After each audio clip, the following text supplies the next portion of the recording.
దీంట్లో objective type ఇచ్చింది కానీ ఆబ్జెక్టివ్ టైప్ లేదు క్వశ్చన్ పేపరు. 12 మార్కులకు ఒకటే పెద్ద క్వశ్చన్ ఉంటుంది. 6 ప్రశ్నలు ఇస్తాడు, 3టికి సమాధానాలు రాయాలి. 6 పాఠాలు ఉన్నాయి కదా, 6 పాఠాల నుంచి ఒక్కొక్క ప్రశ్న ఇస్తాడు. దాంట్లో 3టికి రాయాలి.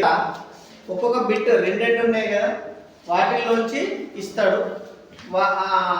వాటిల్లో మొదటి 2 పాఠాలు అంటే ఇవాళ చెప్పినటువంటి 2 పాఠాలలోంచి ఒక ప్రశ్నను మీరు రాయాలి. రెండిట్లో అడుగుతాడు, ఏదో ఒకటి మీరు రాయాలి. అట్లా 1, 2, 3, 4, 5, 6. తర్వాత ఈ 6 పాఠాలలోంచి కలిపి ప్రశ్నలు ఇస్తాడు. దాంట్లో ఏదో ఒకటే ఆన్సర్ రాయాలి.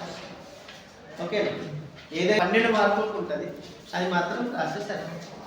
రాసేటప్పుడు నీట్గా రాయండి. ఎవ్రీ క్వశ్చన్ని ఫ్రెష్ పేజీలో స్టార్ట్. ఎగ్జామ్ ఉన్నప్పుడు మీకు అది చేసేది ఏంటంటే మామూలుగా ఈ నుంచి ఈ దాకా రాస్తారు, రెండోది ఈడ మొదలు పెడతారు. అట్లా మొదలు పెట్టరు, ఈడికే రాయండి. మీరు క్వశ్చన్ నంబర్ వేయాలి, క్వశ్చన్ రాయాలి, కింద ఆన్సర్ రాయాలి. ఈడికే అయిపోయింది, ఏం పర్లేదు. దీనికి లక్షల రూపాయలు మీరు కట్టాల్సిన అవసరం లేదు.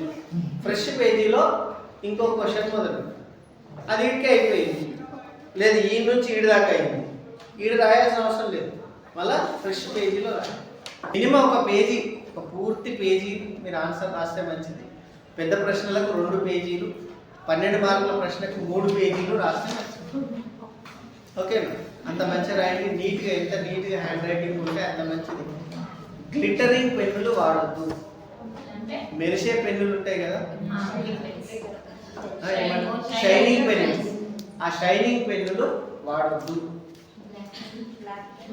అన్ని కలర్ల పెన్నులు వాడచ్చు, కలర్ పెన్నులు వాడచ్చు, మెరిసే పెన్నులు వాడద్దు. ఎందుకంటే స్కాన్ చేసినప్పుడు మెరుస్తుంది, అది ఏం రాసిందని ఏర్పడదు.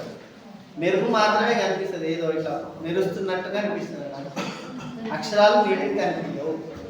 ఓకేనా? కాబట్టి అంబేద్కర్ ఓపెన్ యూనివర్సిటీ పేపర్లు రాసేటప్పుడు ఫ్రెష్ పేజీలో క్వశ్చన్ని మొదలు పెట్టాలి. చిన్న ప్రశ్నకు 1 పేజీ, పెద్ద ప్రశ్నలకు 2 పేజీలు, 12 మార్కుల క్వశ్చన్కి 3 పేజీలు.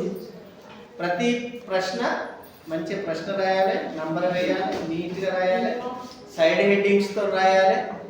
కలర్ పెన్నులు కూడా వాడచ్చు, కానీ మెరిసే పెన్నులు వాడచ్చు.